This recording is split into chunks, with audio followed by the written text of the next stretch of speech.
Baik, di bagian ini kita akan membahas sebuah teknik yang lebih advance untuk melakukan edge detection bernama Kenny Edge Detection. Nah, apabila kita ingin membicarakan mengenai teknik-teknik yang lebih lanjut untuk melakukan edge detection, sebenarnya tidak hanya Kenny Edge Detection, tapi juga Marhildert Edge Detection juga termasuk.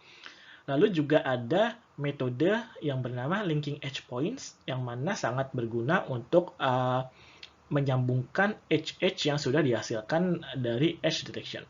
Namun kedua materi ini tidak akan dibahas lebih lanjut di bagian ini. Silahkan Anda pelajari sendiri.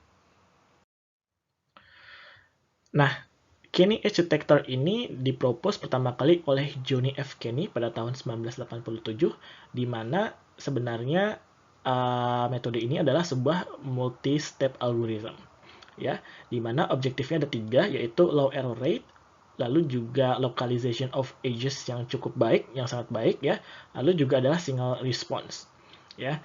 Nah, dibandingkan dengan edge detectors lain yang telah kita bahas sebelumnya, ya, Kenny Edge Detector ini secara general, secara umum lebih superior dibandingkan edge detectors lainnya. Nah, ini adalah cara melakukan komputasi Kenny Edge Detector, ya. Pertama-tama kita melakukan smoothing terhadap input image terlebih dahulu, ya. Jadi ini juga sangat umum dilakukan sebenarnya. Lalu kita menghitung gradient magnitude dan juga direction-nya, ya. Hal ini juga umum dilakukan di edge detectors lainnya. Nah, lalu yang unik dari Kenny Edge Detectors ini adalah step ketiga, 4, dan 5, ya, di mana yang ketiga adalah apply non-maximum suppression to gradient magnitudes, yang mana ini berguna untuk get rid spurious response to edge detection, ya, jadi berguna untuk menghilangkan noise-noise yang ada pada sebuah citra, ya. Lalu melakukan double thresholding to determine potential edges, ya. Jadi biasanya thresholding kalau misalkan untuk detektor lain dilakukan hanya 1, ya.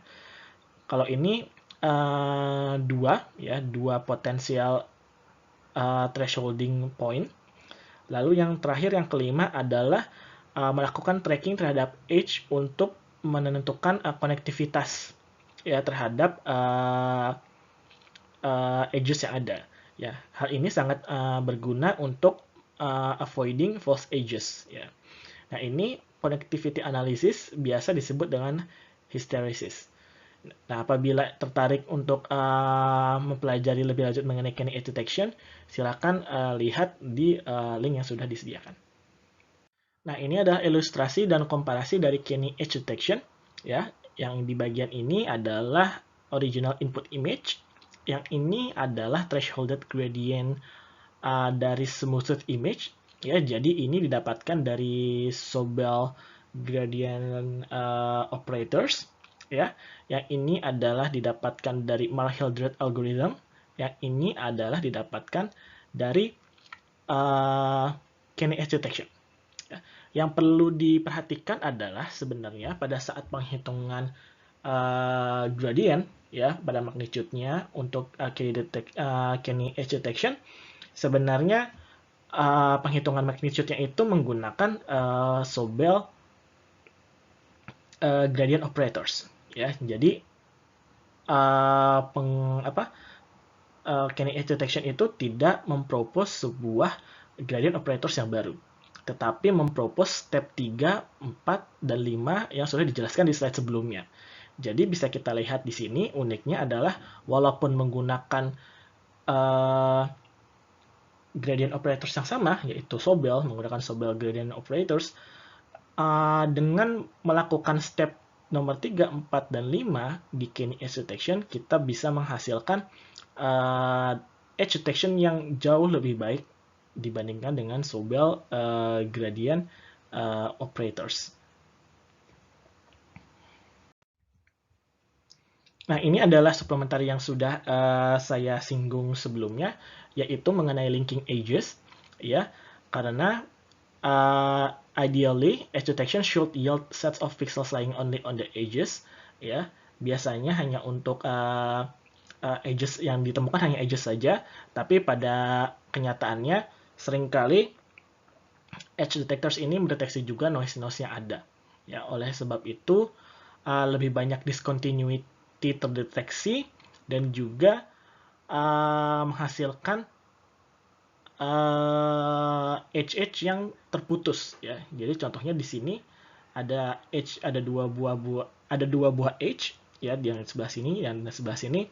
Namun karena ada noise ataupun atau apapun itu menghasilkan unlinked edges di sebelah sini. Nah, di sini diperlukan metode linking edges agar menghasilkan edges yang kembali tersambung. Nah, ada dua buah linking algorithms yang biasa digunakan, yaitu local atau neighborhood processing. Ya, jadi karena dari penghitungan edge detection itu biasanya kita mengetahui magnitude dan juga direction-nya, maka bisa kita teruskan edge ini sesuai dengan direction yang ada, sehingga kemudian mencari apakah ada edges di dekatnya yang sebenarnya juga adalah seharusnya menyambung atau tidak, ya. Jadi seperti region growing, apabila kita melakukan ini, maka metode ini dinamakan local atau neighborhood processing, ya. Namun kita juga bisa menggunakan yang namanya global processing. Jadi kita melihat secara keseluruhan image yang ada untuk menentukan apakah ada sebuah objek atau bentuk apapun itu yang seharusnya terekstrak menggunakan edge detection. Nah, ini adalah contohnya menggunakan hue transform, tapi di sini adalah menggunakan ellipse hue transform. Bisa kita lihat ini adalah USG dari bayi, ya, dari lingkar kepala bayi.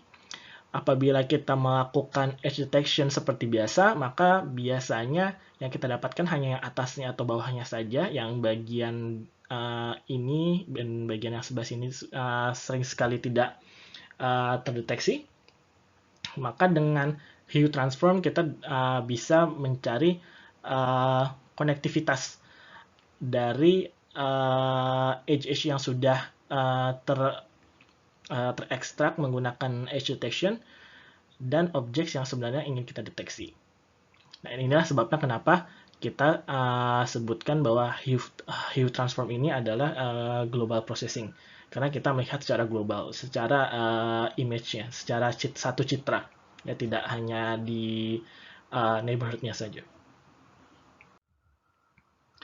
Oke, sampai saat ini kita sudah melihat berbagai macam metode segmentasi yang berdasarkan edge-based, ya, berdasarkan edge.